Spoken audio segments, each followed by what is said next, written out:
Okay, hey everybody, this is Matt from Gem City Studios, and Focusrite did something really cool today. If you already own a Scarlet interface, 2i2, 2i4, 8i6, those, or the Sapphire range, Liquid 56, or the Pro 40, then and you have those registered on their website, then you got the D2 and D3 plugins for free today. It's really cool because these plugins model their hardware, and Focusrite makes some really good high-end stuff for their pro range kind of gear. Also, their audio interfaces are good. These plugins are great. I am really loving these. I've been having fun all afternoon with them, trying to play around with them, and so I wanted to show them to you. This is the D2. It's the EQ, and the Red 3 or the D3 is the compressor, and I'm running it on my bus. So here are a couple of guitars, paying hard left and hard right, and this is I'm running the SSL. And when we mixed this originally, we had the SSL channel, E channel on there. I bypassed the EQ, left the compressor going because I liked what it was doing to the guitars, and decided to go ahead and sub in the Red 2 EQs. And so here's what I've got. Plugins are bypassed. This is what it sounds like.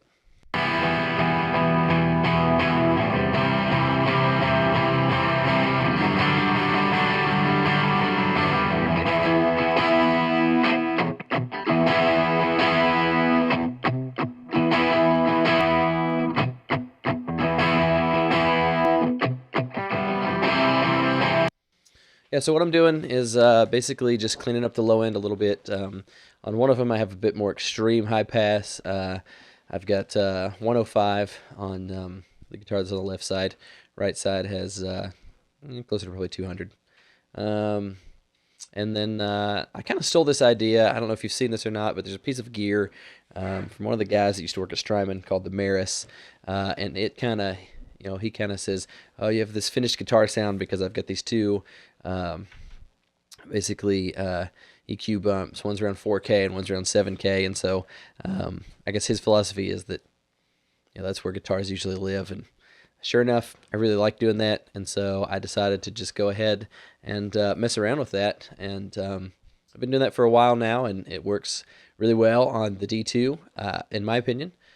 So the one that is on the left has a bump around, I don't know, I guessed 7K, maybe about 6 dB, and I got it set kind of wider. Maybe I could go a little bit wider. And then the same thing over on the one that's on the right, but instead of 7K, I did around 4K until I liked it. And then the other thing that I did was about a 4 dB bump with the low shelf on both of them, just to kind of add some weight, add some body, that wasn't really super low. So that's what I've done. And then let's go ahead and check it back out.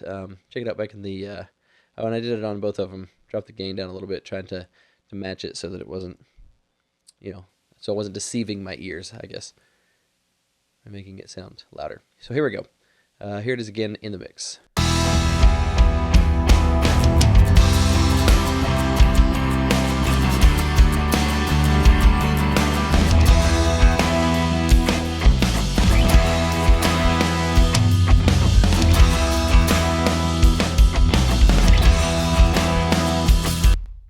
I really like what it's doing. It's subtle, but I feel like those shuckas, I feel like those are cooler. I feel like they poke out a little bit more. I feel like there's a little more room for the bass guitar, which is always good, I think. It's kind of a rock song like this.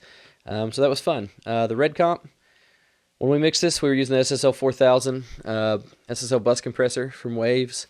I took that off, slapped this on here, and yeah, just set it to basically just with bus compressors, I don't really like to compress a ton, just kind of kiss it. So a little more than 2 to 1 on the ratio. Just left the attack and the release how they were, and kind of played around with the threshold just a little bit. Might have even just left it just at -10, but basically I'm just getting, less than 5 dB of gain reduction, and then brought the makeup gain back up. So here's the mix without it.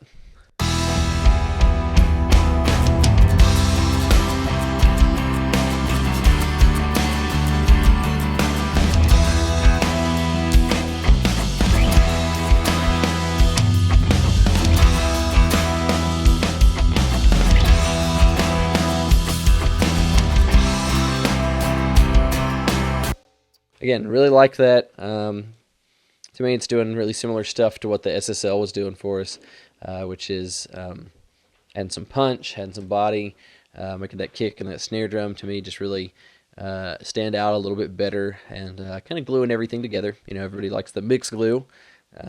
So yeah, these are great plugins. They come with a number of presets in both of them, and they sound good. If you've got a Scarlett Focusrite interface, you should definitely make sure it's registered, get them. And if you don't, honestly, it's probably worth just buying, you know, the $150 interface to get the plugins for free if you need a little, you know, a little side interface or something like that, a little extra thing or something. You're definitely going to like these if you get it.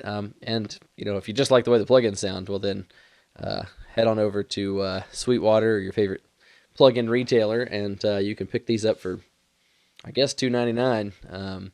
But yeah, they were free, and it was awesome to get them that way. So, hope you liked it. Check them out.